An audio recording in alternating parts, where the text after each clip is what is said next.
Bollywood hero Saif Ali Khan పై దాడి చేసిన ప్రధాన నిందితుడు అరెస్ట్ అయిన సంగతి తెలిసిందే. థానేలో పోలీసులు నిందితుడిని అదుపులోకి తీసుకున్నారు. సైఫ్ దాడి ఘటనపై ముంబై పోలీసులు మీడియా సమావేశం ఏర్పాటు చేసి సంచలన విషయాలను వెల్లడించారు. సైఫ్ అలీ ఖాన్ కేసులో అరెస్ట్ అయిన నిందితుడు బంగ్లాదేశీయుడు.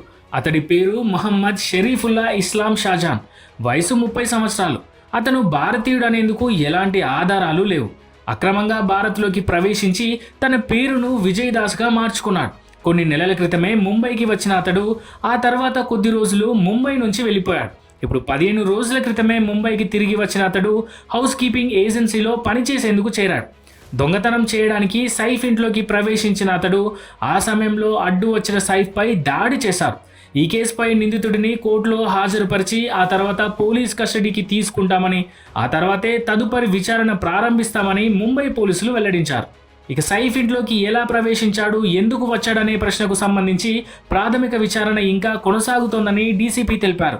సైఫ్పై దాడి చేసిన వ్యక్తిని 72 గంటల తర్వాత అరెస్ట్ చేశారు. ముంబై పోలీసులు, క్రైమ్ బ్రాంచ్కు చెందిన 30 బృందాలు దాడి చేసిన వ్యక్తిని పట్టుకునేందుకు ముమ్మరంగా గాలింపు చేపట్టాయి. ఈ బృందంలో 100 మందికి పైగా అధికారులు ఉన్నారు. దాడి చేసిన వ్యక్తి కోసం 15కి పైగా నగరాల్లో వెతికారు.